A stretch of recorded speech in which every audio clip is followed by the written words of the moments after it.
5 representative. And I am his wife, or he's my husband, Sandra Samuels, and I'll be moderating tonight. And so this is not a debate. It is for you to hear from Don and to ask some questions so that they're answered and you get to know the candidate better. And so I will be impartial in that I am facilitating, but of course you know who has my vote. So, so before we begin, I think all of you may have heard that there was a shooting at the Mall of America, and we don't know if anyone was shot. I know a woman that I work with, my COO of my organization, her son was there. He works in the Nike store. I know other people have friends who work at the mall. And so if we could have a moment of silence, and I actually think since we're in a church, would it be okay to say just a brief prayer for them and the situation? And so I'll go ahead and do that, if you don't mind. If we could bow our heads. God, we come before you, and we thank you for this gathering tonight. And we ask specifically, Creator of the universe, that you would be with all of those who have been impacted at the Mall of America. We ask that lives will be spared. We ask that if there has been any carnage, anyone hurt, that they be made whole, that the trauma of this event, that people be healed from that as well. And that, God, as we think about what's happened there and what's happening all around our world and our country and this community, that you would intervene and that you would help us to help us. And we just thank you. Take care of our neighbors who have been impacted. Amen. All right, so right now, the first thing that I would like to do, and again, welcome everyone. There are a number of people who say that they too believe that Don would be the best representative for this congressional district. And so I would like to ask them to come up, and they're going to sit up here, and each will go to the podium and say a few words. I'm going to ask first to come up Jackie Cherry Holmes. And Jackie is a Northside, a long-time Northside neighbor, and also used to be president of the city council and represented the city council for how many years, Jackie? 12 years, just a little bit of time. So yeah, Jackie, you can go on up. And I'm gonna ask Loretta Arredondo to come up. Yes, Loretta. And Loretta has been such an amazing volunteer on this campaign and speaks better about Don than even I do. And so thank you, Loretta. And then we'd like Mayor Jim Hovland to come up the mayor is from Edina. And so thank you, Jim, come on up. And Edina is one of our is a city that's in CD5. And so it covers a number of areas. So thank you, Jim. And you all can, so there's 4 seats, there's an extra seat over there. And I'm going to ask that, Jackie, if you could go first and go to that mic right there and speak for a couple minutes, and then we'll keep it going. Good evening, everyone. Good evening. Okay, come on. Get it. Good evening. Good evening. It's a pleasure to be here tonight on behalf of my dear friend, Don Samuels. I will tell you ahead of time I'm going to leave when I'm done speaking, not because I don't support Don, but because my husband and I had other dinner plans this evening, but I could not turn down the opportunity to come and speak on behalf of my friend. Don is a gifted leader. He understands how to listen to people, how to bring people together and find consensus, and then how to develop an action plan. And that's something that's far missing in our politics these days. We don't listen, we don't compromise, we don't find common ground. Don will bring a new leadership to our community. He'll take the leadership he's been providing for years here, he'll bring that to Washington for us. And we need that in Washington. And Don understands the importance of community, and he understands how communities are built. And most importantly to me, he understands that public safety is at the bedrock of everything that happens in a community. You look out here on West Broadway, you cannot have a business community.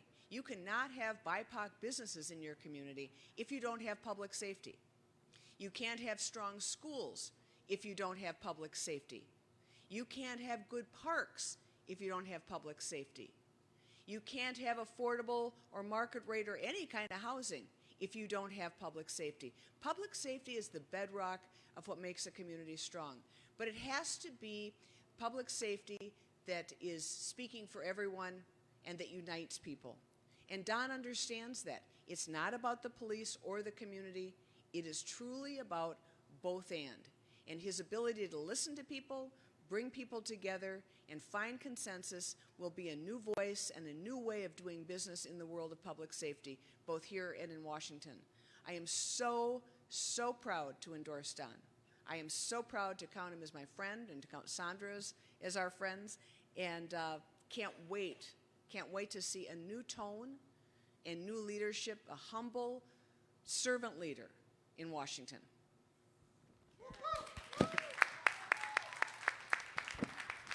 Thank you, Jackie.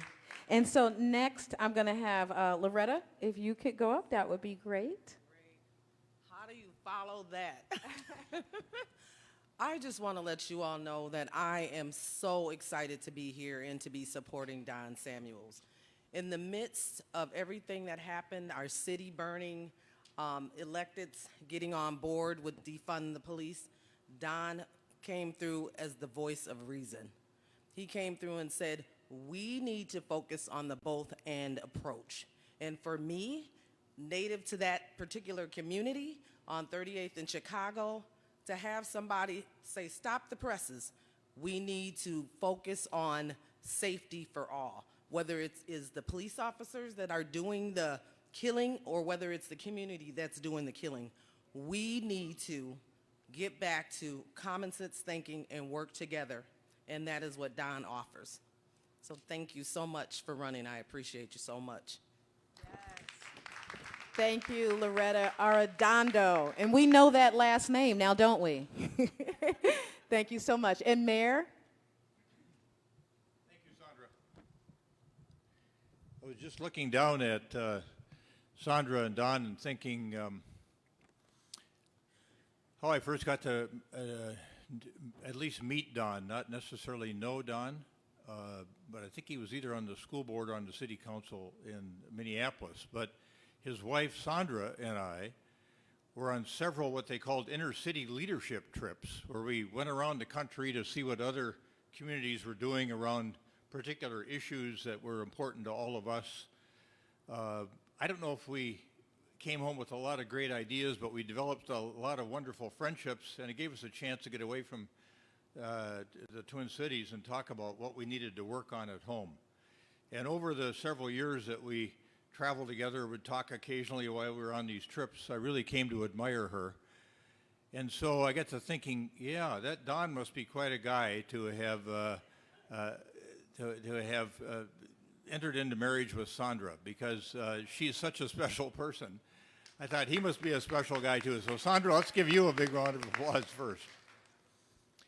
And with Don, for me, you know, a lot of life is first impression. And when you meet Don and you look in his face and you hear him speak a bit about what's important to him, you find in those eyes and in that face somebody who is incredibly dedicated, someone who's determined to do the right thing always, someone who sees trouble for people and says, I'm going to where the trouble is and I'm going to try to help those people.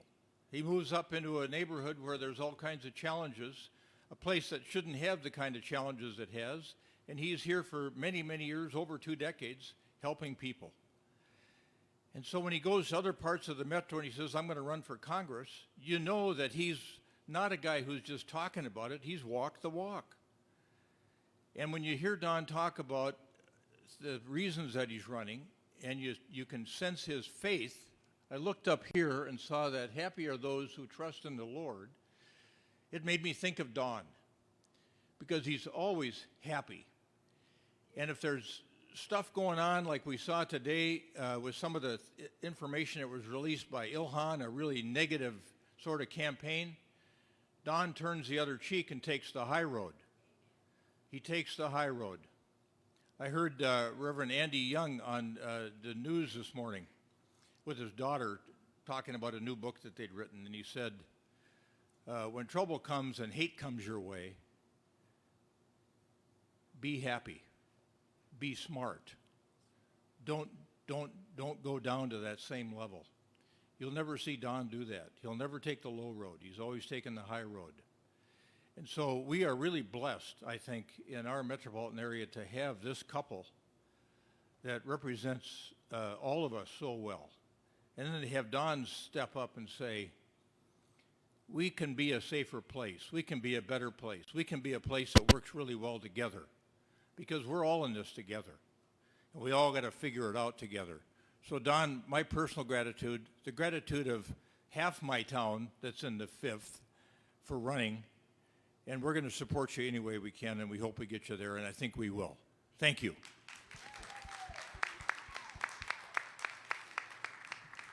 Thank you, Mayor. That was a wonderful endorsement. And the mayor was one of 5 mayors who endorsed Don that you'll see in the paper tomorrow. And so, Mayor, thank you so much. Yes. Okay. And next, we have a candidate who has been endorsed by the Star Tribune, along with Don. As you know, Don was endorsed by the Star Tribune, who is running for Hennepin County Attorney. And she is going to actually introduce Don tonight, and that is Martha Holton Dimick.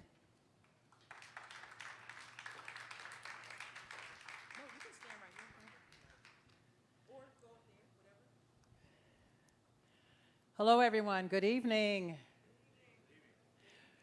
My name is Martha Holton Dimick, and I am a recently retired judge, and I am running for Hennepin County Attorney. I just live down the road a bit. Now, I've known Don way before he got on the city council. Starting in 1999, I was the first community prosecutor assigned to North Minneapolis under Hennepin County Attorney Amy Klobuchar. This was at the tail end of the Murderapolis years. Don was a neighborhood leader and one of the partners that I worked with to get crime down to a record low. When Don got onto the city council, Don began bringing more attention to the shootings that had been accepted in our neighborhood for far too long, and that was huge. For a while, the violence did subside. In 2009, there were 7 homicides in North Minneapolis. Last year, there were 46. These are not just statistics. These are our neighbors. We are the ones who deal with police brutality, and we are the ones who deal with community violence. The solutions can't be captured in a slogan.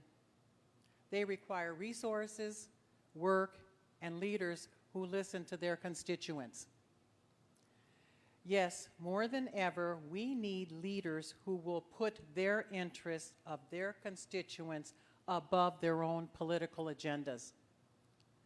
Don is a good man, and he's running for all the right reasons.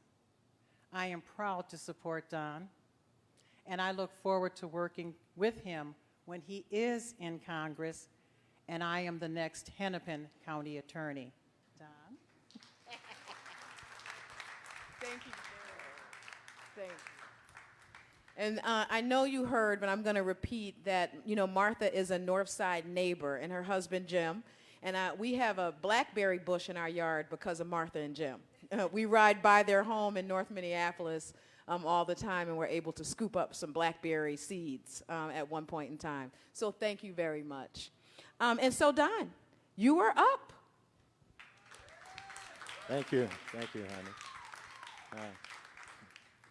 Well, first, I'd like to say thank you to all of you who are here tonight.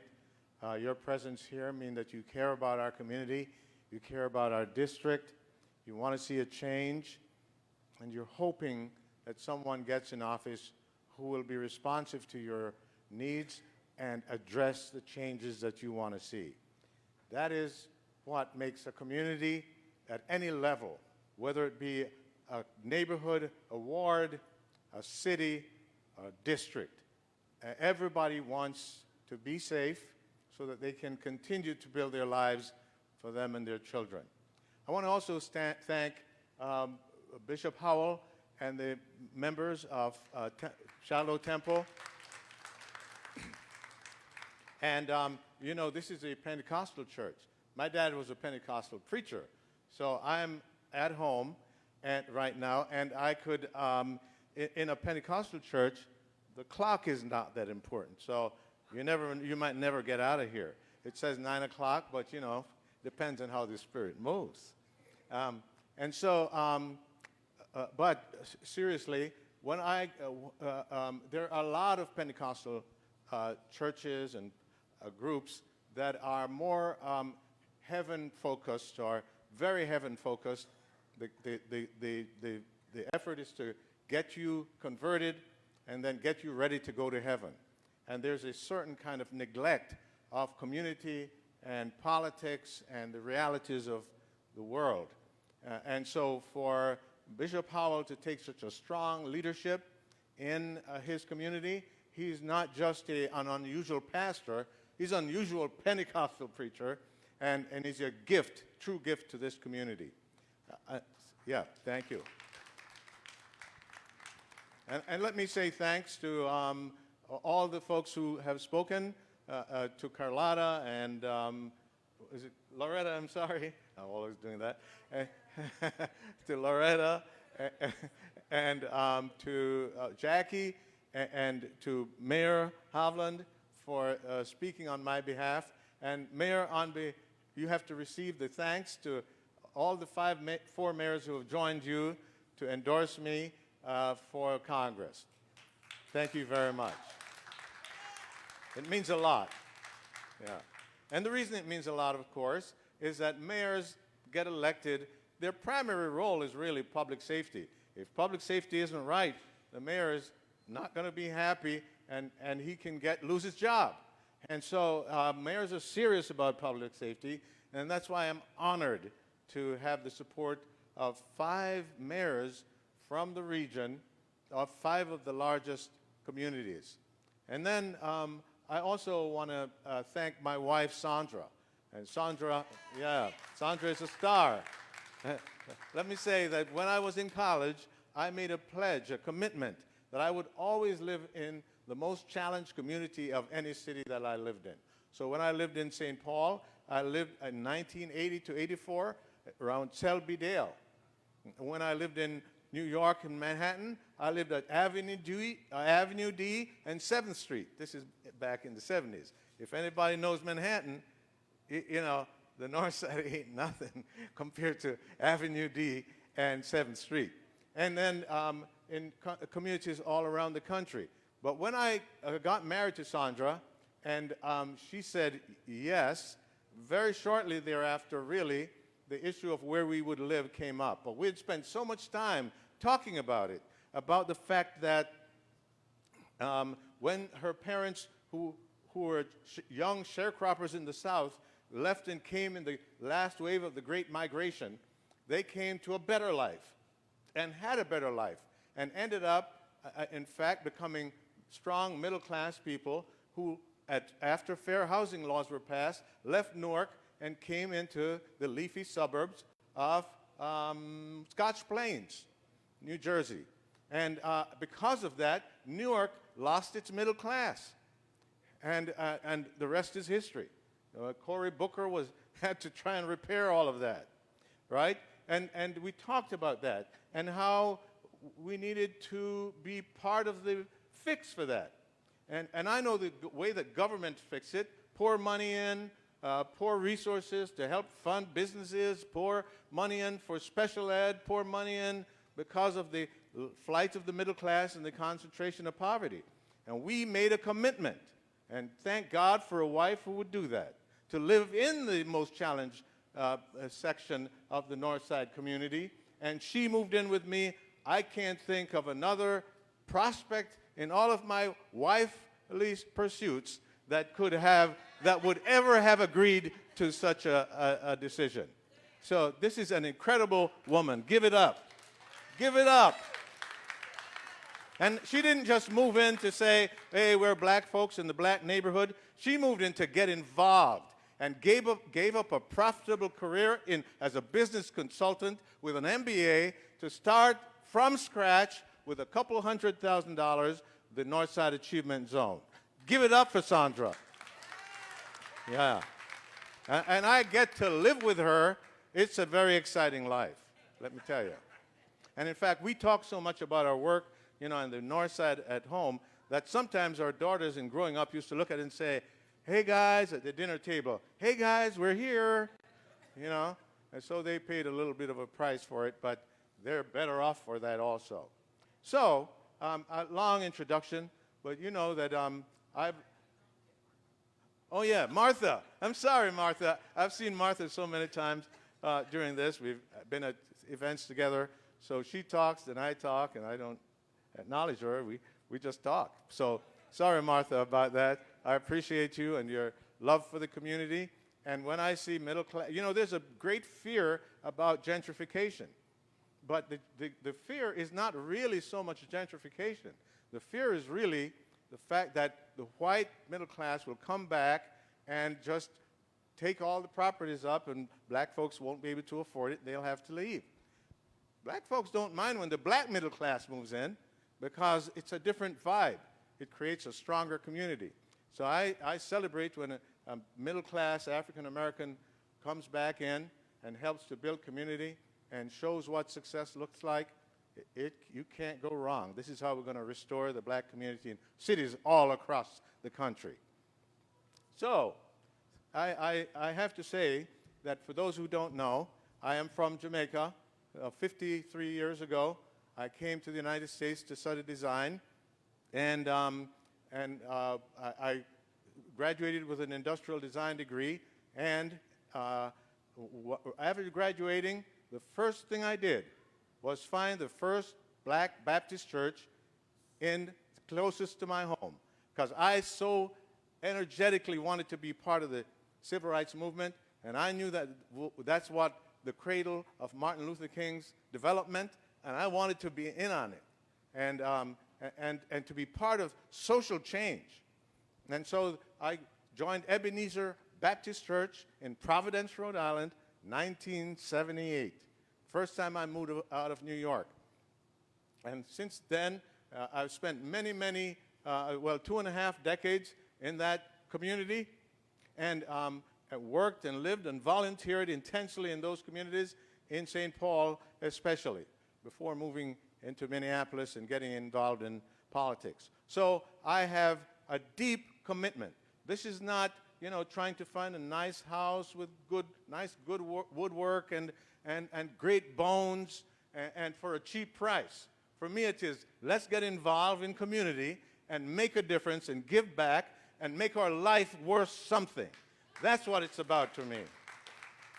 It was Muhammad Ali who said, giving back, or something like charity or giving back, is the rent we pay for living on earth. I don't quite put it like that. It's really an opportunity for greatness.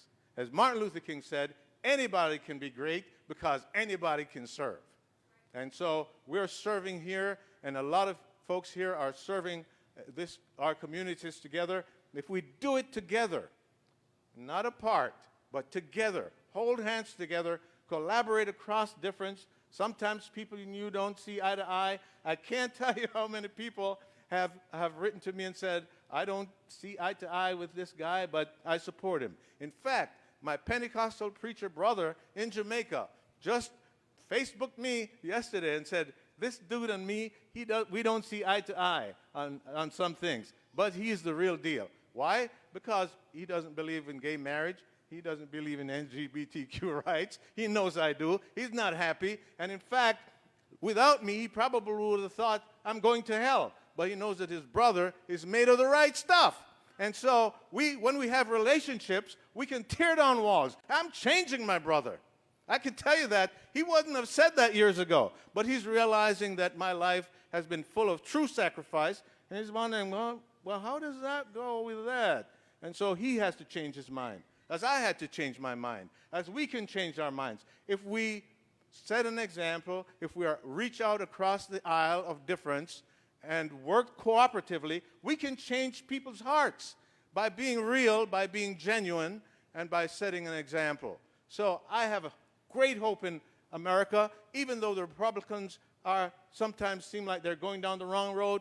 They are going down the wrong road, but if we hold the line, don't get bitter and angry. Don't shame people. Just show them what love looks like. Show them what peace looks like. Show them what caring about our community looks like. Then eventually, if we are loving and kind and make the debate about the facts and not about the individual, they will come around. I have true confidence in that. So, what's happened in our city over the last couple of years has been terrible. You know, we worked so hard, I got to tell you, on getting our neighborhood stabilized. And in fact, there were many, many incidents and strategies we used, from picketing landlords in the suburbs to going up to young men on the corner. And Sandra can tell you, she's here, I'm not lying. I'd go up to a group of 8 guys and say, guys, with no police around, no gun, and say, guys, this is a residential community. Your folks live here. Little babies are in these houses. You're selling drugs right here, puts them at risk. Somebody's going to come up because you're taking their territory or they want your territory. And then there's going to be gunshots. And then bullets are going to go in homes. And your children, people that look like you, are going to get killed. So you got to leave. What? Yeah, you got to leave. One of us has to leave. Either you leave or I leave, and I'm not leaving. Right? No gun. That's what I've done with my life on the North Side hundreds of times.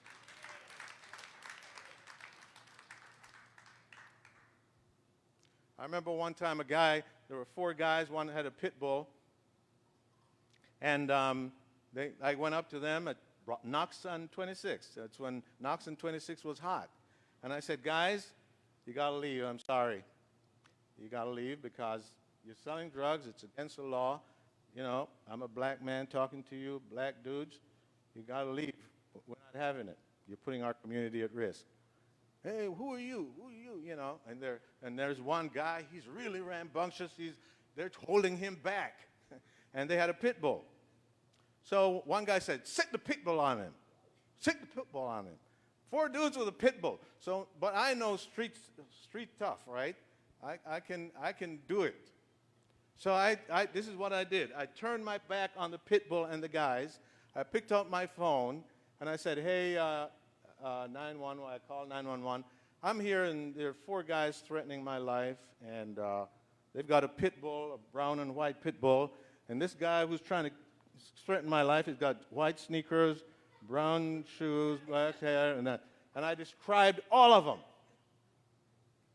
with no gun because I'm a black adult in a black community. I have a black son who's 45 years old. I'm not going to back down from kids a third of his age. I'm not going to do it. And so that is the passion I bring to this. So when I'm talking about public policy and all of that, it's not about, for me, an issue of, oh, I want to win an election. What's the topic today? It's public safety. This is my life. I've laid down my life for this. And I'm going to lay down my life for it in Washington, D.C., whether it means subordinating my ego, subordinating my personal interest, subordinating my re-election to make sure that I represent this community because we must be safe. Thank you. Thank you, Don. And so we're going to go ahead and move into questions. And I have some questions that we already had given to us that are on cards. And then I know there's some that will be coming that are online. I think this is being live streamed. And then, of course, you, the audience. I'd like you to be ready to ask some questions. And then Don will answer them. So I'm going to start with one from the card, and we'll rotate. We'll do some cards, we'll do some audience, we'll do some online. So What is your both-and approach to public safety, and how did it come about? Yeah, so I have a big project that I call it the Don Samuels Development Project, how to be a better human being. And so one of the things I've done is to join the Center for Action and Contemplation, led by a Catholic priest named Richard Rohr, who's written many books, and he's been on Oprah and all of that. And I was on the board. Take care, Jim, and thank you for coming.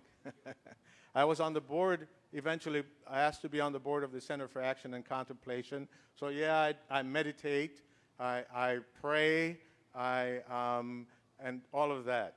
But one of the phrases that Richard has created and propagated is both and. And Richard says that young people or people in a young stage of development have an either-or approach. It's not wrong. It's just a phase of life where, you know, you either have to make this or that choice. Everything is good or bad. They can't really understand the grayness of life or a both-and approach. And so that's why you see young people are attracted to radical movements, because they're either-or. Very simple. One phrase solves it all. And so the both-and approach is actually a deeply spiritual concept. And so when Sandra and I watched the 9 members of the city council on TV demanding the defunding of the police, we understood that this was the either-or approach. And it was an immature approach to problem solving that was going to lead us down the wrong path, because it is immature and it is not workable. You needed a both-and approach that includes everything and redeems everything. And that means the police department needs to be fixed, and we need police. We don't have to choose safety or police. We can have both and. And if we don't do it that way, we will be set back. Because guess what? All systems are corruptible. All humans are corruptible. You have a revolution in many countries, and a worse condition takes its place. Look at the Arab Spring. The Muslim Brotherhood came up right after. And so we don't want that. Let's fix what we have. We broke it. We can fix it. A both-and approach. So that is what we're proposing. Let's get rid of the bad police. Let's fix the fixable police. We need enough police officers to keep us safe. We can't sacrifice our safety for disciplining them. We have to have both and. Okay, now I'm going to take a question from the audience, and we'll rotate. We'll do audience, we'll do cards, we'll do online. Who would like to go first? Who has a question? Yes. Lisa, I'm going to play Oprah. Oh, thank you, thank you. No car with this? I don't get a car? Oh, okay. So I did want to know Don's position on abortion and what the Supreme Court did. Yes. I believe that a woman should have the right over her body. You know, I'm a man, and there is nothing that I can do to my body that I can think of that would be considered illegal. And societies all over the world, when they are under stress and they're looking for scapegoats, the burden often falls on women. They usually something to do with women and to make us more righteous. And I'm a man. I want my society to be righteous. I'm going to be a righteous man. Women don't have to do it for me, right? And so my righteousness is any child that I have, I'm going to take care of that child. And in a country like this, I believe that we should take care of our own business. First, take the log out of your own eye, and then you will see clearly to take the speck out of your neighbor's eye. And so I say this is a woman's right to choose. This is the United States of America. Some people don't believe that that should happen. That is absolutely their right over their body and their community's bodies. But in America, the land of the free, you get to choose. I believe adultery is wrong, but it's not the law. You get a right to do it. and which preacher would stand on this platform and say adultery is right? None. But which preacher would march on City Hall and say, let's illegalize adultery and lock everybody up who does it? None. So let's understand the difference between a moral position and the law. Can I ask a follow-up to that? Yes. Because, you know, the Twitter storm sets out to destroy people. So I want to ask a follow-up question to that. Oh, sorry. Because I think what people misunderstand about abortion, we're not saying we're not pro any life. What we're saying is we don't want you to tell us what to do with our bodies. Right. So there is some conversation on Twitter about someone who is supporting you, saying that because that person supports you and he's pro-life, that's a problem. I don't see it as a problem, but I'm asking you to respond to it. Yes. That you can't have friends Yeah. who are pro-life, even though you're pro-choice. Yeah. Thank you for asking that question. So everybody who is working on my campaign or working with me knows my positions, right? And so I don't close the door on any supporter. I don't close, let me be clear. I do not close the door on any Republican who wants to support me, any pro-life person who wants to support me, anybody who is a reformed offender who wants to support me, anybody who wants to support me for Congress, please do. And I can tell you what I'm going to do. I'm telling you what I'm going to do. I am going to make our community safer. I am going to stand for economic development in this community. I'm going to stand for the end of homelessness and for affordable, decent housing for low-income people. I'm going to push for the end of violent guns off our streets. I'm going to push for universal health care. Now, if you want those things, vote for me. And if you don't want some of the things I believe, do them in your life. God bless you. I am not angry at you. I am not going to dictate to you what you should believe or what you should think. But I'm telling you, there is no candidate in this race. As my Pentecostal brother said, I don't agree with this guy on everything, but he's the real deal. Thank you. All right, as you think about another question, Don, there was one. How do we change the culture of policing? Yes. You know, when I was on the city council, I used to attend every recruit class. And I would ask the chief to let me spend a half hour with them. And this is what I would tell them. You're policing for us. We are the community. We have members of our community who are not doing the right thing. And sometimes you will have to be called. They are our neighbors. They are our children. We love them. And so when you have to even take a guy down on the sidewalk because he's fighting you and he's going to hurt you, I don't want you to think, you punk, we hate your guts, I'm going to get you out of this community, bury you under the jail, never want to see you ever again, we hate your guts. I said, don't do that for us. We don't want you to do that. Well, that's not what we're hiring you for. We want your laying hands on this guy to possibly be the first step in his transformation as a human being. That means the way you treat him, what you say to him, the way you handle him. When he sits in jail a year, 2 years from now and thinks, I got to go home like the prodigal son, your treatment of him should not be an obstacle to his sense of a place to come back to. Don't do that for us. We don't want it. And so there's a culture shift that needs to happen. And you know, I can't convert those cops with a conversation, but we can screen them for that attitude. we can screen those guys and say, guys, we don't want you. You can't. By the way, I was at the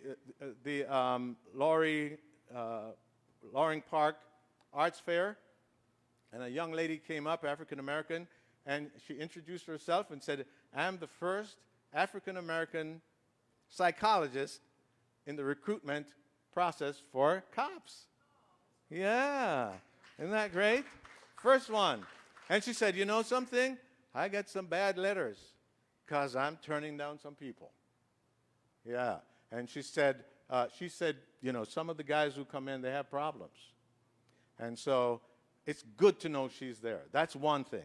And then once they get recruited, they must be trained by competent people who are also screened and have a proven record of good community policing. And then once they get on the street, the Chauvin guy who's with them, the senior cop, needs to be subject to the reprimand or the rebuke or whatever, the restraint of the other cop who sees him doing something unjust.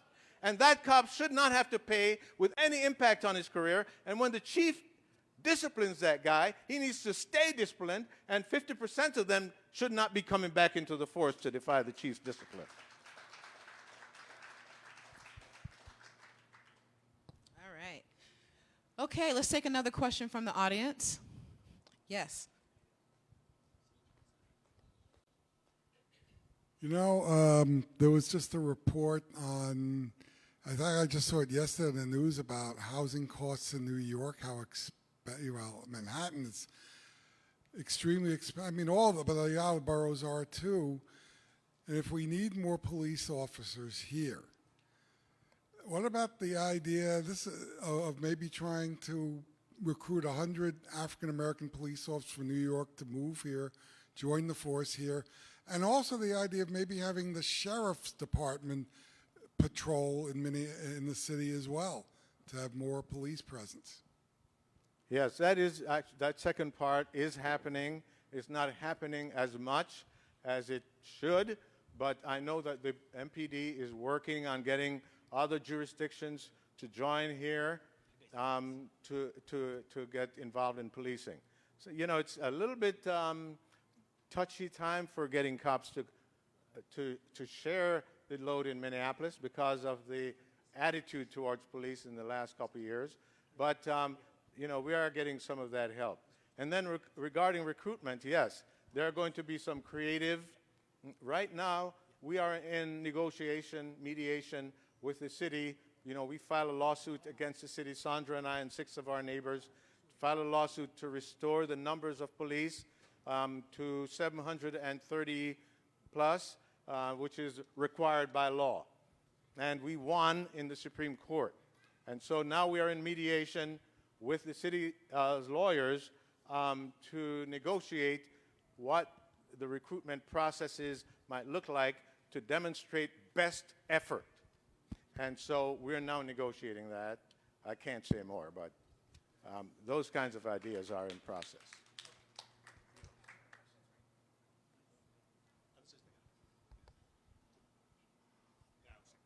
Hi, my name is Mahmoud Sheikh.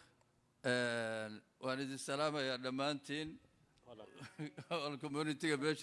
name is Mahmoud Sheikh. I'm from South Minneapolis.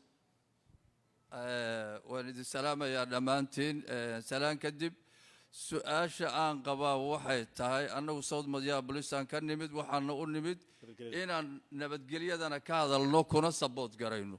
My name is Sheikh Mahmoud. All our Somali community elders, we come here today from South Minneapolis. One thing is about public safety, and we come here to support today Dan, because Dan is pro-police and public safety. So I have a question. sidaas daraaddeed waxaan rabnaa annaga masaajidaan leenahay moolal baan leenahay safety aan u baahannahay maalin la arko dadka meesha yimaada ama masaajidka soo gala baabuurtooda waa la qaataa wax ka daba yimaada lama arko booliis shaqeeya ma aynan arag haddii la waco aankee dhowr saacadood ka bacdi ayaa suurtooda inay yimaadaan. As a minority Somali community, we have businesses in South Minneapolis. Example, Somali Mall, which is 204, and also Caramel Mall, which is Brisbane and Lake. Every time we see carjacking, robbery, daylight carjacking, as well also when we call the police, there is no police. We wait like 3-4 hours. We have a problem, public safety, and it happened last 2 years. So concerning our priority, number one is public safety. marka sidaas daraaddeed waxaan rabnaa in yacni ii sheeg doorashada kaliya inaan naloo soo dooranina wax naloo qabto. And also, the reason I come here, because Dan is the first amendment 2021 last election, he's supporting question and pro-police not defunded, and we against Ilhan because she's defunded police.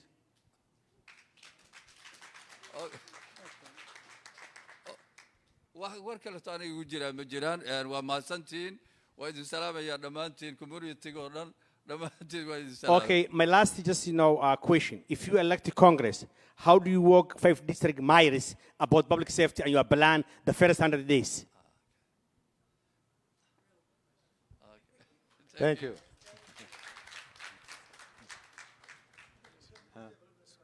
Yeah, you know, they say that the average immigrant takes about 9 years to really begin to engage civically. It takes a long time to learn the language, to learn about voting, to learn about polling stations, the DFL, the Republican Party. All the time you're working 2 jobs, you're sending money home, you're taking care of your kids are learning a new language, they're getting Americanized, some of that stuff is freaking you out. It's complicated. And it is an incredible opportunity for leaders of a community, and I'm not talking leaders within the community, leaders of a community to reach into those communities and make them feel wanted. And it builds such incredible loyalty to the country when people feel wanted. And we have to do that both for our immigrant communities and for our minority communities who are Native American and African American communities. If you walk around the North Side on the 4th of July and you see a flag on a house, almost certainly it's a white family. Isn't that sad? Because people living in our community feel overlooked and they feel neglected. They don't feel as belonging as the rest of society. And so they don't have that same level of loyalty as people who have been included for generations. If we're going to make a strong country with real solidarity, we have to take care of our people. And how do you do that? When they are in trouble, you rush in. When they need safety, you listen and you're there to help. That's how we build loyalty in our country and to our community. People love America then. Somebody cares about me. That is psychology 101, whether it be in a family, in a community, in a denomination, in a church. If you have somebody in the back that nobody ever talks to, the pastor never goes over to talk to. When the pastor is talking over to them, somebody else comes along and say, "Hey, pastor," and he turns his back on them and talks to this person. That person is going to go to another church. And it's the same thing with citizenry. And we've been fooling around with this and expecting people to be loyal to our country when we're not giving the same equal service in every category of life. It is not fair. So, that's why I'm a different kind of public servant. I'm going to the lowest part, to the people who need us most. That is my agenda. And so I'm going to work with the Somali community, as I've worked with my own community, to put myself in the most difficult circumstances, where things are the toughest, and to work with you to make it better. Because then I know re-election is not even an issue. Because you'll just want to get me elected again. That's not even an issue. But that's not the priority. That's not the motivation. The motivation is caring about you and your communities and your businesses on Lake Street and wherever they are, to make sure that you're safe, you're cared for, and when you have a need, we respond. Yeah.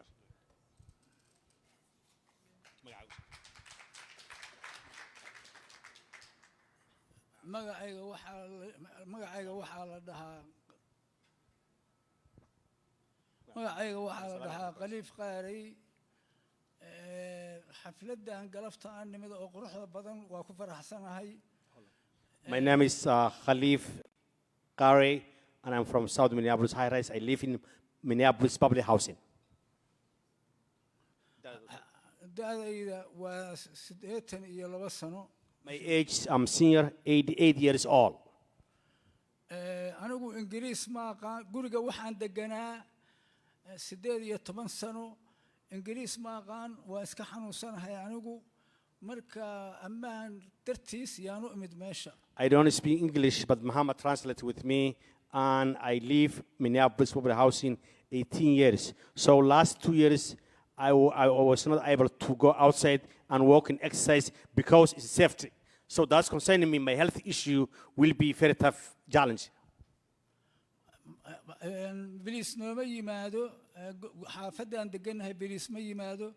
Haddii wax nagu yimaadaan meel aan u dacwoodo ma aqaan, afna ma aqaan. Sidaas darteed waxaan meesha u imid inaan ammaankeenna aan ka dacwoodo u sheego xafladda iyo madaxda. Couple of years ago, police was very good, and when we call it, the police come within 15-20 minutes. But these days, we don't have security or public housing. Only just maybe the security stay 4 or 5 hours. We don't have after 9 p.m. security, no police. So we are not going out. Everybody, elders and seers, these days is very tough, and they cannot go outside. They're scaring very young people who just see opioid crisis and brag. Waxaan kaloo ku darahayaa intaas waxaan jeclahay inaan woodka u siino mashruucyada wanaagsan iyo madaxdeenna. We just, every time we hear a politician saying, we're doing this, but then we believe you, if you just in Janji about public safety and you're working with the mayors for the 5th district. Waa in salaamahayaa intaas baan kaga baxayaa waana salaamantiin dhammaantiin inta xafladda isugu timid. I'm going to say thanks for everybody who feeling today like me about public safety. Thank you. Let me say that this is not the first time I'm meeting these elders. I've met them at the public housing where they live, and I've heard their complaints, and I know that they're displeased with the leadership that is in the district. They've articulated it before, they articulate it here. You know, people are not stuck on who you are and what you look like. People are stuck on what is your concern for the community? Do you care about us? Are you beyond us? Do you see yourself as above us? Or are you willing to serve? This is a public service job. And so I promise you that I'm going to continue to put public safety first and make sure that our communities are safe. If I've done it on my street, we transformed our block. One of the toughest blocks in the city. And they say how you do anything is how you do everything. And so I'm going to Washington to do there what we've been doing here. All right. Oh, yes, sure. Thank you.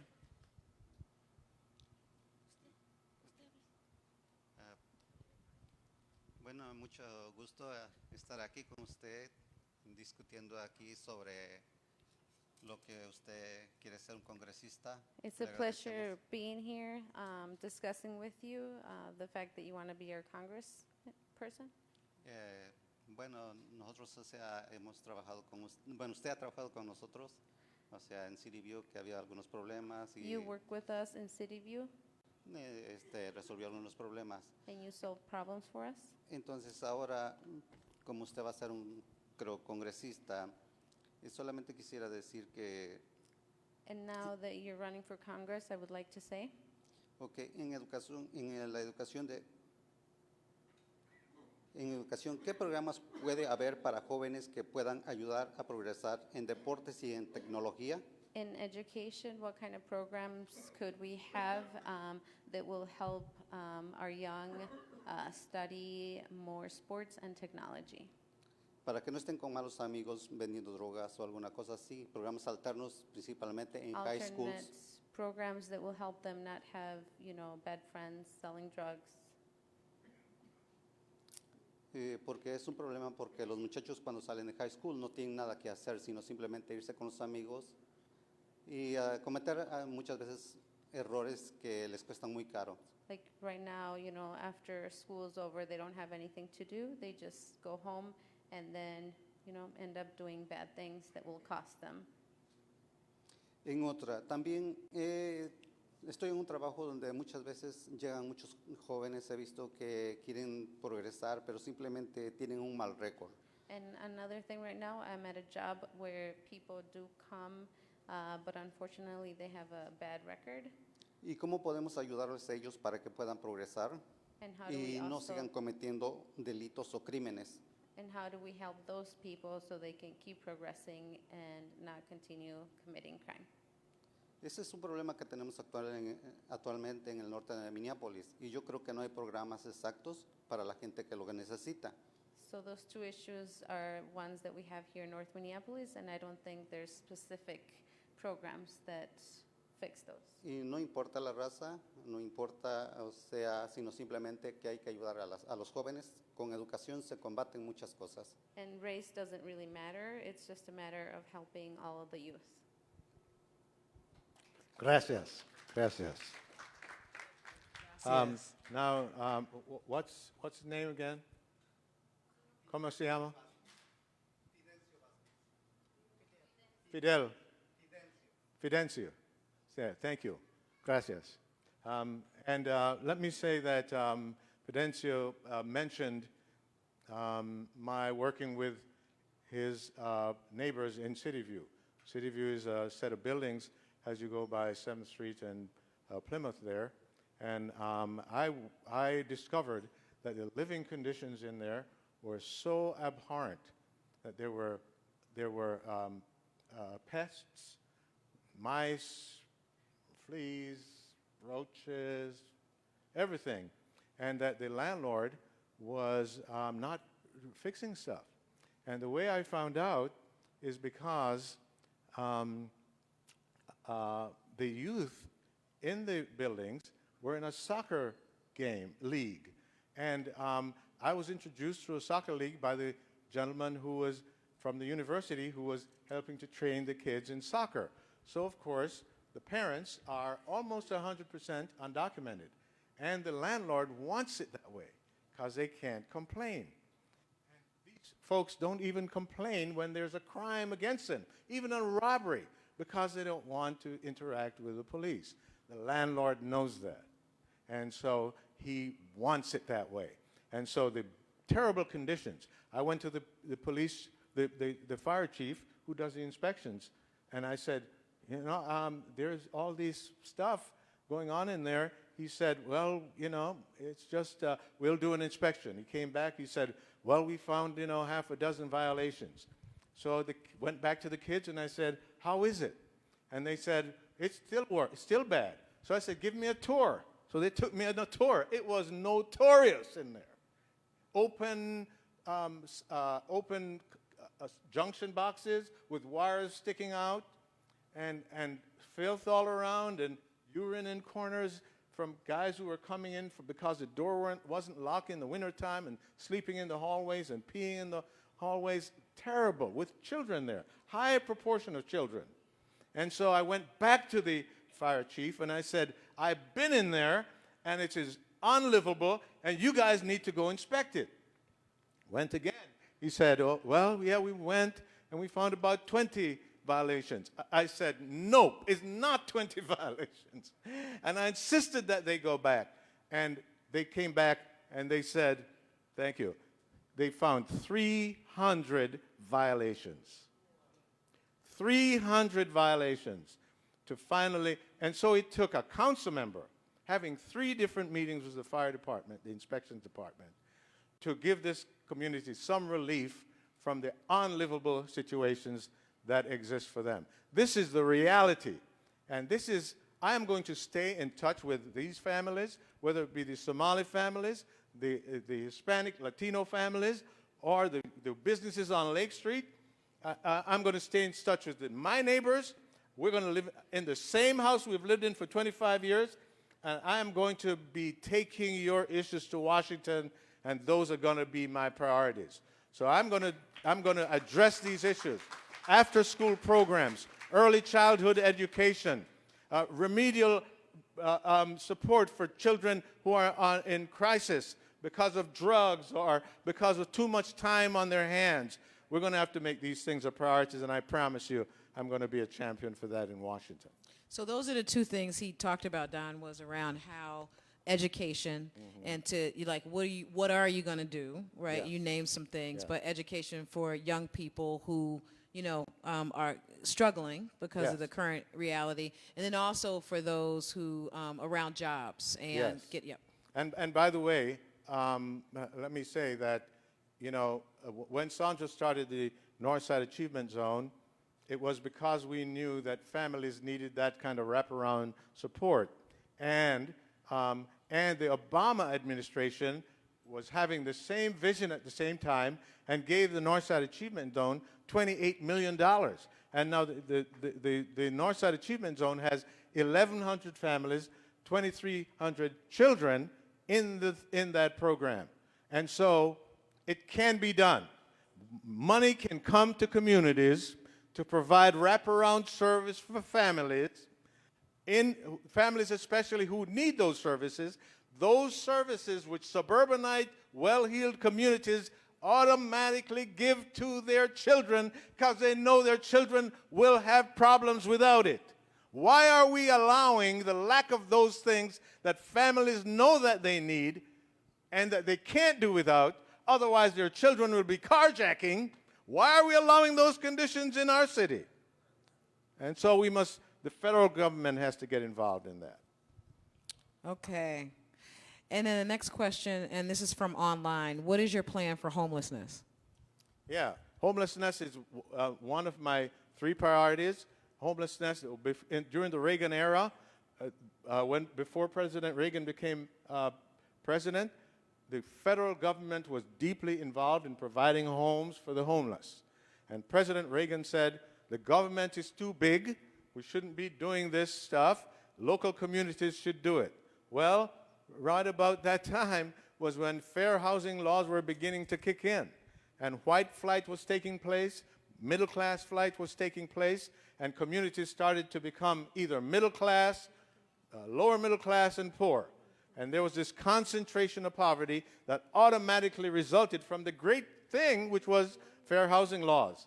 And so how does a low-income community provide the resources for the folks who are homeless in it? There's not enough resources there. People are just making it. The government must get involved again to provide housing for low-income folks and to solve the problem of American homelessness.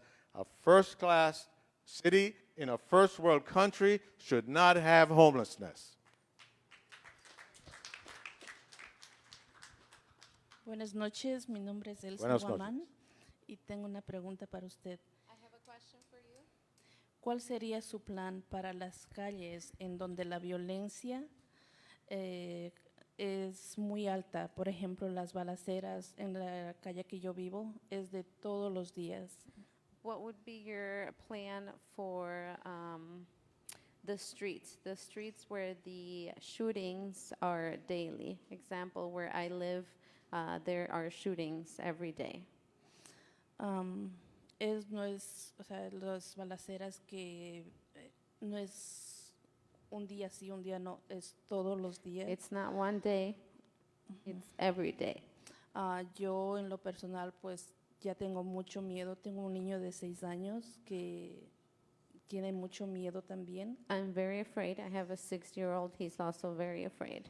Mi casa tiene ya algunas balaceras, los de los vecinos también. My house is full of bullet holes and also my neighbors. Cuando llamamos a la policía, o sea, ellos obviamente con los escasos que están en policías hacen lo que pueden. We call the police and I know they're very low staff, so they do what they can. Y también nos dicen que esto de la violencia es en todo el estado y de eso estoy consciente. And they have told us that this is in most of the state, and I understand. Pero para nosotros en esa calle específica es de todos los días. But for us in this street, it's every day. Y como dijo el señor también, que haya programas para los jóvenes que están en la calle para que se rehabiliten o que haya programas que se sientan atraídos a participar en estos programas, no en grupos de violencia, que donde arriesgan su vida, su libertad y ponen en riesgo la vida de todos. And as Fidencio also said, programs for youth, programs that they want to be involved with, that they get motivated on, so they don't have to go around causing problems for all of us. Gracias. Thank you. Gracias. Thank you very much. Well, you know, as I've said before, you know, we sued the city to return the numbers to normal. It's going to take a while before they can hire enough police officers. But the thing about it is, when a mom with a 6-year-old is having her house shot up, as our neighbor whose car was shot up with so many bullets, the insurance company totaled the car. It had so many bullets in it, and it was a pretty new car. And she had her 2-month-old baby in the back seat, 9 bullet holes in the car, rained on her by automatic gunfire. When people are living like that, it is such an urgent issue that the unavailability of police becomes almost like no excuse. And so those of us in government must carry the urgency of that. This is a 6-year-old being traumatized for life, and families living in terror. This is not a third world governmentless country. This is America. This is Minnesota. And I am going to Washington to carry the fire in my belly on this issue, the urgency of this issue. And I'm going to work with the mayor with the urgency of this issue. The reason 5 mayors are endorsing me is because they're hoping that they'll have a congressperson in Washington who will provide resources to help them keep their communities safe. So I'm going to work in Washington to get resources to the city of Minneapolis. I'm going to cooperate and collaborate with the mayor, ask him what he wants, tell him what you said, tell him what my neighbors are saying, and the mayor is my friend. He's endorsing me. But friend or not, my community comes first. And so he's going to hear from me on a regular basis, and they're going to hear from me in Washington. And I promise you that, and this is not an ego statement, I know I'm going to be a different kind of congressman. I know that. Because when I see how Congress responds to violence and to pain and to unlivable conditions, I know they're not feeling it like me. I just know that. And so I'm going there to fight for the livability of these communities, to make sure that the cities get what they need, to work with the mayor, to not fight the mayor, as my opponent has done, and to make sure that there is resources for after school. I want to see if we could make Minneapolis one big achievement zone. Wouldn't that be great? Where children have wraparound services in every community of need.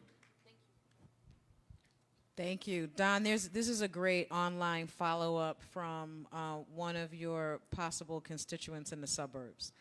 And the question is from online. Some people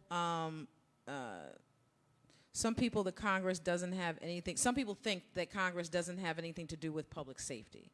But last week we saw Representative Angie Craig criticize extreme Democrats in her own caucus for blocking 2 important public safety bills. One bill would have provided funding for small and mid-sized cities like our suburbs with funding for additional enforcement officers. The other bill was by Representative Dean Phillips, called Pathways to Policing, would have helped address the officer shortage in cities like Minneapolis, with working to bring high-quality individuals into policing. Would you have supported those bills? Not only would I have supported those bills, if I had been in Washington, I'd have brought them up a long time ago. This just makes sense. That's why I'm saying, I'm looking at the Congress and I'm thinking, are you guys knowing how people are living in America? Are you aware? Because you're not doing anything. I was so upset when I went to the city council, quite frankly, because my neighbors are dying over here. And I go to the city council, they're talking about anything but. And in fact, I interrupted a couple city council meetings when we were talking about zoning and planning and all that stuff. And I stopped the meeting. And I said, guys, can I just make a statement? I'm sitting here.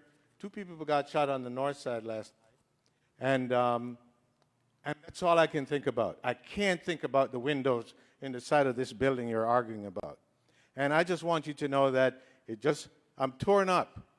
And I wish someday to hear an equally passionate and nuanced conversation about the people getting killed on the north side. Thank you. You may continue. Right? And so that's how I'm going to Washington. I'm going to support every sensible legislation. I will be in the leadership role in those legislations. And I don't hear my opponent taking credit for supporting those legislations. I hear her taking credit for controlling the police. That's either or. We want both.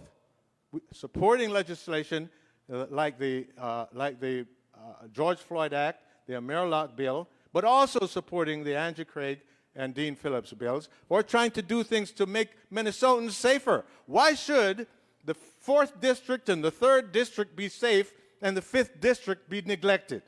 That has to stop. All right. How do we reduce gun violence? Yeah, well, first of all, you have to get rid of the guns. It has been proven by research that we're not a lot more violent than any other first world country. Actually, we're not. They punch each other. Every now and then they stab each other. But you have to be pretty close. We don't have a lot of good knife throwers left around in our society and in our world and time. Guys picking up knives and throwing and killing people. It's just not happening. You have to be hand to hand. The person has a chance to fight you, to trip you, to run faster than you, to get away from you, to avoid you, to walk across the street from you. Now you can go on top of a building hundreds of feet away and rain down terror on a crowd of people that you don't know, that you never wouldn't recognize if you saw them on the street tomorrow. That is the problem. We've got to get rid of those guns, and then we got to have less guns. We need at least less guns than people. Right now we have like 2 per person. And so we have to get guns off the street by any means necessary. Let me tell you, there was a young guy, I don't know if you remember this, about 4 to 6 years old, about 15 years ago, who swallowed a lead pendant on his sneakers that he got for a birthday. And the lead pendant, the sneakers were made in China. They had this little lead pendant on it. He swallowed it, and the lead poisoning killed him. Immediately, Congress passed an act to ban those importation of anything containing lead from China and so on and so on. And then, but when a 8-year-old gets a piece of lead entering her body involuntarily, she didn't swallow it, and not through an aperture of ingestion, but involuntarily splaying her brain on the trampoline, and another one is eating McNuggets in the back of her parents' car and gets shot in the head, and another kid is in the back of his parents' car and gets shot in the head. Congress is silent. And it's all lead. Same lead, same material. One killed one kid, and the rest kill hundreds of kids every year. And Congress is acting like, is this a logical country? Does this make sense to anybody? We care more about guns than people. So I'm going to Washington to deal with this gun issue. I'm going to be loud and vocal on this issue, making sure I support every sensible gun laws law and leading in the creation of new gun laws. All right, thank you. Yes, thank you. Hello. Hi. So I'm one of those few people, educated, trying to survive. I'm living day to day the struggle of having to survive in this economy as a black woman. The lie that if you're educated and you do this and you do that, you're going to get your reward. I haven't gotten that. But my question is,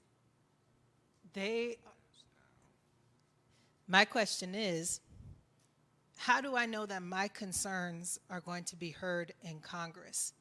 Because at the end of the day, people talk, but I live the reality. And them talking is not going to stop me from being in a position where I could be living in a car with my child. They are not going to help me fight this case that I have with my fiance, this public defense system not working, this court system wanting people to take plea deals, wanting people to give their lives up. How do I know that what I say is not only going to be said, but that I'm on the ground am going to start feeling the effects of what these people are promising me? Yeah, thank you. Great question. Great question. Well, you know, we're in the midst of what I'm hoping will be a transition from one kind of unresponsive leadership to a more responsive kind of leadership. A leadership that is accessible, that will have town hall meetings so that you can have your voice heard and your issues addressed, that will have an office that is more responsive than Target's customer service department, and me living in this community, continuing to have relationships with my neighbors. That is the kind of representation that makes a difference. And I am glad that hopefully in this season, the voters will get to see, and politicians will get to see, that you can't ignore people, your constituents, and do your thing and not get voted out. That's the first thing. And so I'm going to be providing a different kind of leadership. I promise you that. And, but I encourage you to get together with people of like mind and like concerns. That is the thing that propelled, or should I say, pulled me into leadership. That we were on a block where a bullet came through a window, where bullets were whizzing past us. We held a block club meetings in our house. We got our neighbors together, and we said, guys, we got to do something. And we figured out what was the problem, which was the problem house, which the landlord was negligent, where was the city negligent, and we started to organize ourselves. I encourage you to, if at all possible, to get with a cohort of people. And when you come to a politician or you come to any governmental entity or any bureaucracy as a group, you are irresistible. And it's the loneliness of struggling alone that makes so much suffering proliferate, even though it is pervasive. It is being experienced individually, and it's being addressed individually.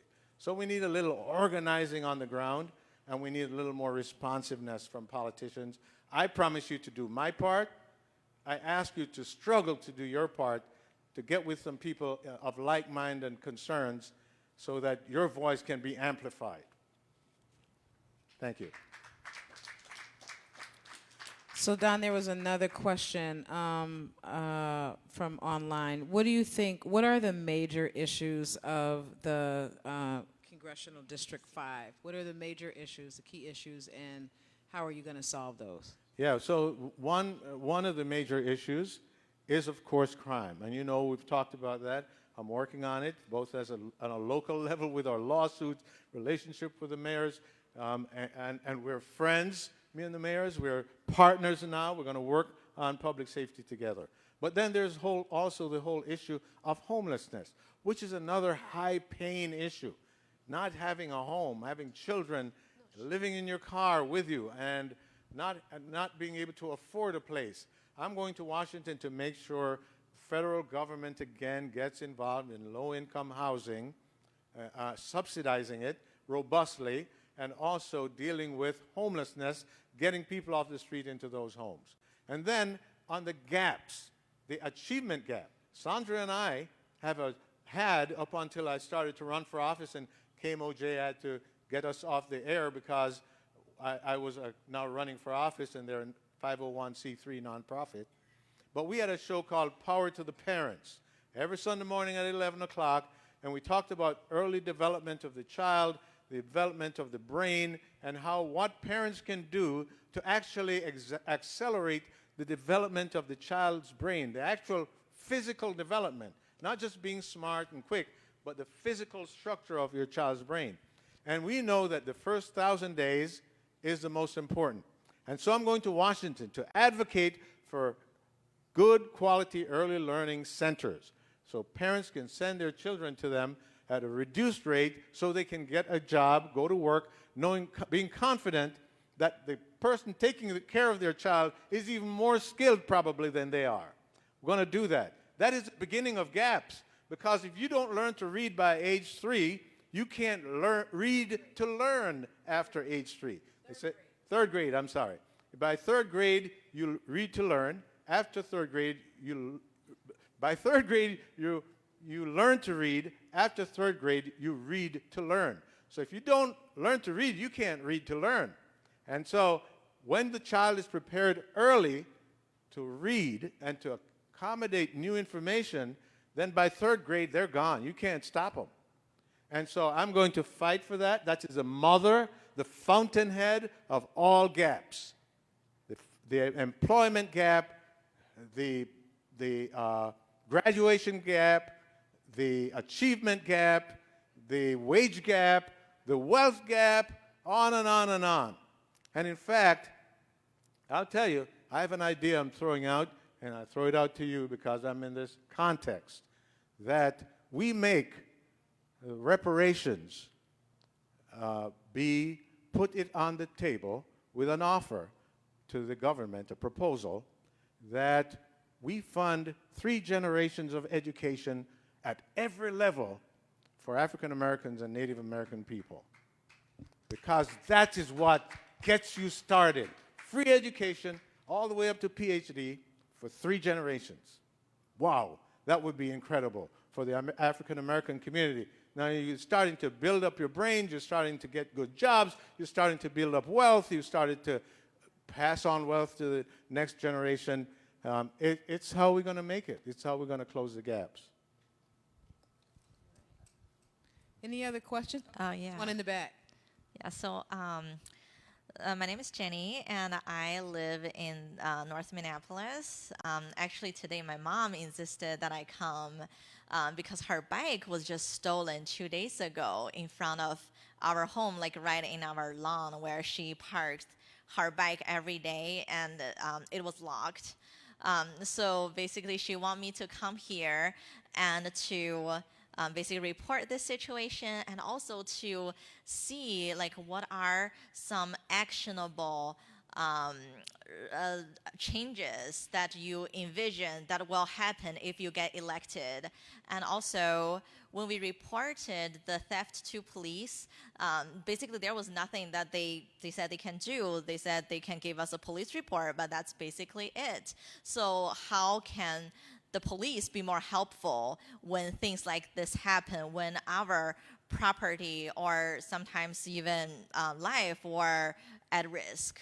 And how would the police help us in situations like that? Yeah, so, you know, of course, public safety is primarily a local issue.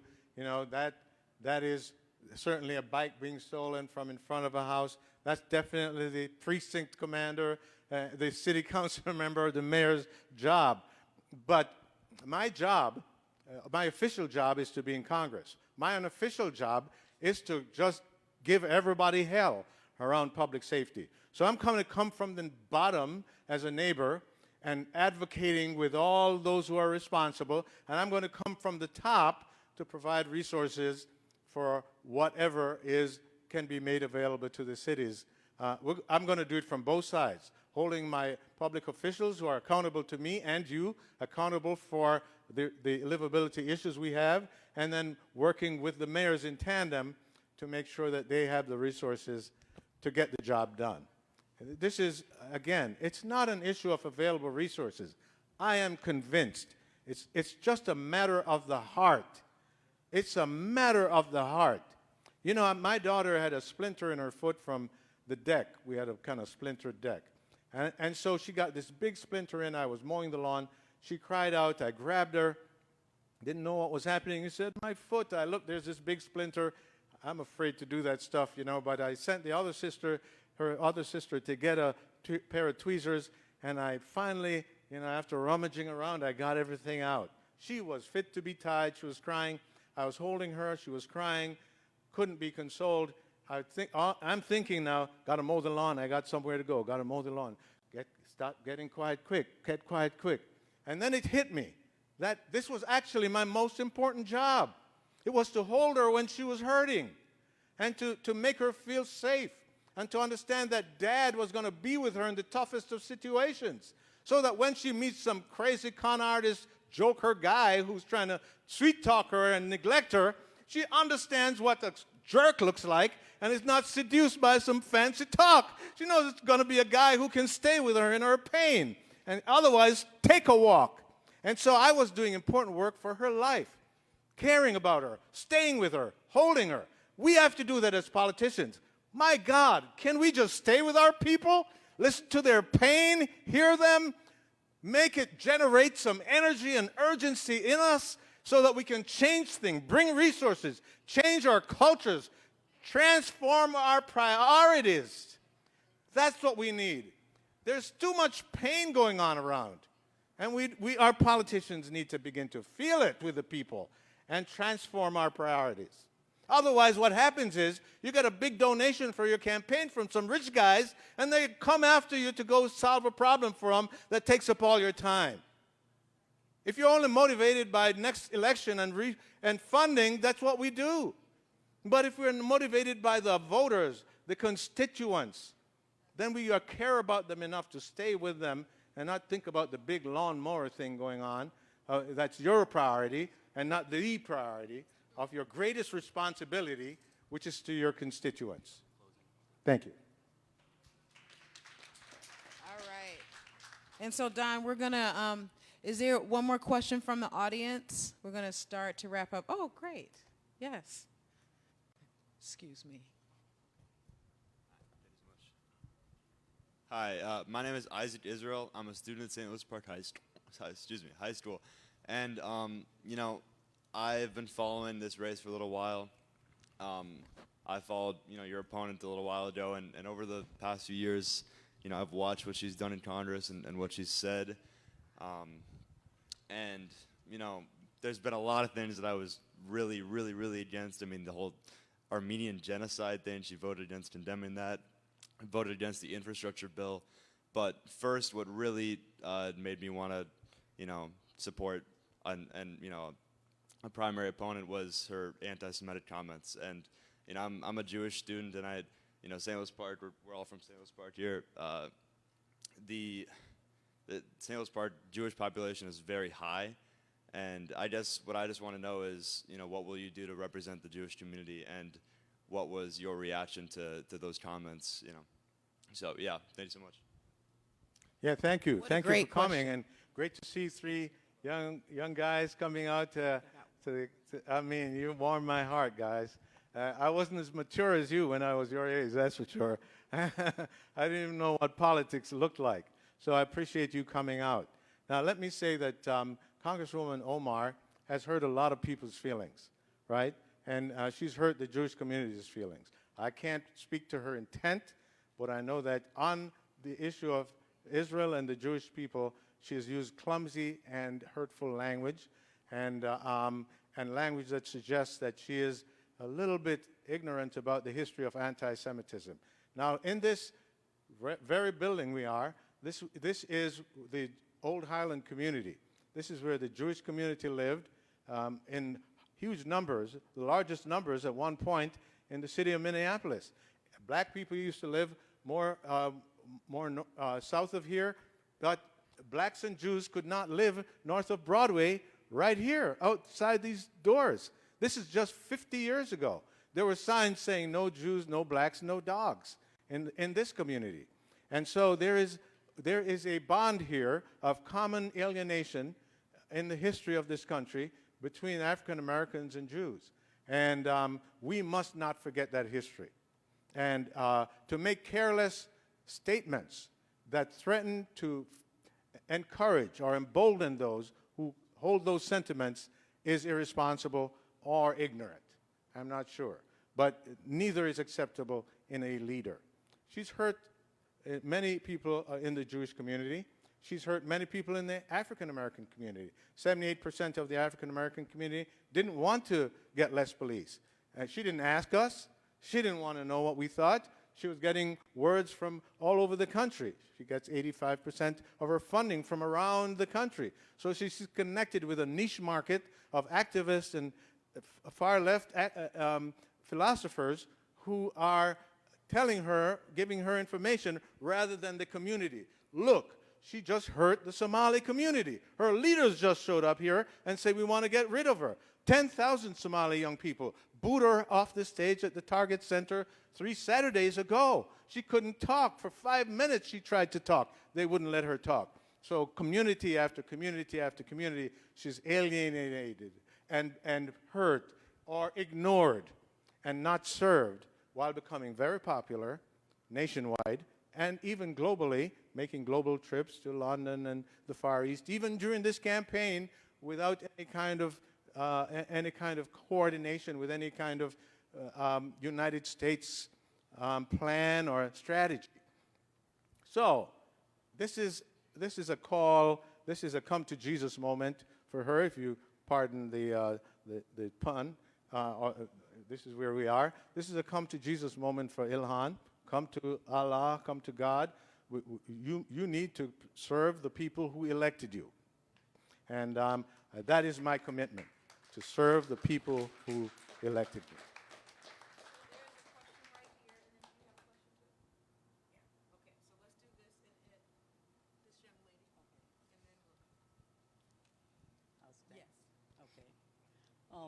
Basic. My name is Galinda Robertson. Hi, Galinda. My question is basically more so, it's very, very much so heartfelt.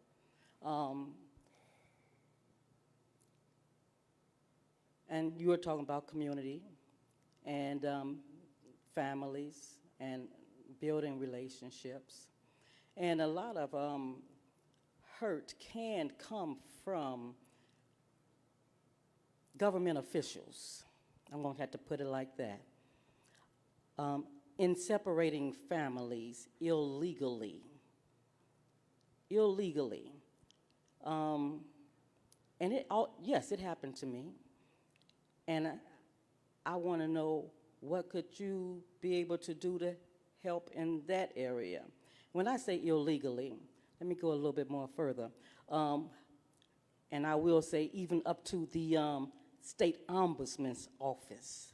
Yes, I did say it, State Ombudsman's office.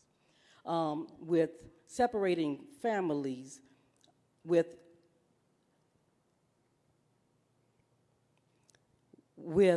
no police reports, with no investigations, with no probable cause. They did it just because they could, because they was in a position to cause harm to someone's family, to the kids, emotionally, to the mother, the father, whoever helped raise those kids. But they didn't care. That's what they did. I am saying this because if it happened to me, and they did it so smoothly, like it was, the thing about it, if it happened to me, it could have happened to other families. And I couldn't just sit back because, like I said, emotionally, it's something that I just can't really get the words out right now, because this is the very first time that I'm actually really just speaking out. So what would you be able to do on that behalf to even help support families in situations like that? Because they did not have a right, but they did. Communicating with children without an adult or intellectual disability my daughter is intellectually disabled. And they came to her during a time I was in a double collision. And before I knew it, I couldn't even recover before they end up having me in court, civil court, family court, back to civil court again. Again, no probable cause, no police report, no investigation. Yes, I'm talking about you, who's that adult protection that's supposed to come out when someone calls in and say a disabled person was mistreated, but you didn't come out, and you should have. Am I emotional about this? Yes, I am. I've been carrying this too long, but I'm asking, what is it that you can do to, not as far as community, and that's what we were talking about, and building community. But we can't build if internally they separate. Yeah, thank you very much for that question. And let me say that I'm honored that you stand up in this space and that you feel comfortable to be sharing those things for the first time, that you feel safe enough to do it. And I can feel the stress on you, and I'm honored that you shared it with us. Thank you very much. Now, these issues sound like a lot of county issues, but let me make you one promise, because I don't know if you know what county, are you in Hennepin County? What's our commissioner's name again? Irene Fernandez. Do you have her number? Yeah, you should have Irene Fernandez's number, because she's the one who should be fighting for you. She should be advocating for you on this. That's her job, right? And so what I can do I'm going to have an office in Minneapolis. It's going to be on the North Side, okay? And my office is going to take constituent concerns. I'm going to take all concerns. My dog is barking next door. The dog is barking next door, and I can't sleep. I'm going to take those calls because I'm going to send you to the right place. I'm going to triage calls because people don't know who to call for what. You didn't even know your county commissioner. And yet you have a serious county issue. And so I'm going to do that. My office won't be able to handle those kinds of things, but we're going to point you towards Irene. And we're going to tell you, if Irene doesn't answer you, come back, and we'll make sure she answers you. You know, when I was in my office in City Hall, I had a business card. Everybody had a business card with their city phone numbers and email. My business card opened up like a book, and inside the book was all the city council members' phone numbers and email addresses, and the mayors, and the police chief, and the governor. And I would tell my constituents, this is my number, call me if you have a problem. If I don't answer you in 24 hours, call any other people on the other side and tell them, please help me. I called my council members, and the joker won't answer my calls. I need help, and he is not helping me. And so I hold myself accountable. So why wouldn't I hold Irene Fernandez accountable to help a woman who is in distress? Now, I don't know this situation of your case. Well, I just know that you should not be bearing it alone when you have a representative. You should not. You should have said to me, I called Irene Fernandez, and you know, she tried and she couldn't do it. What can you do? Or I called her and she didn't answer. But something should have happened there. And you should know. It is not your job to find out. We should be out there enough so that everybody knows what our role in government is.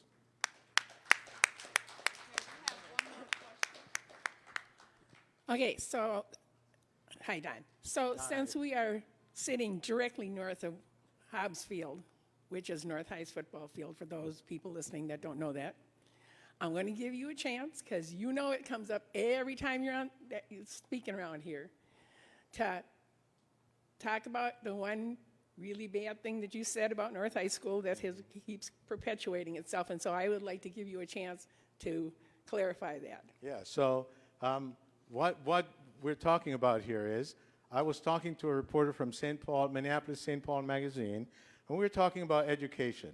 And I told him about having a son who was, at that time, maybe 30 years old.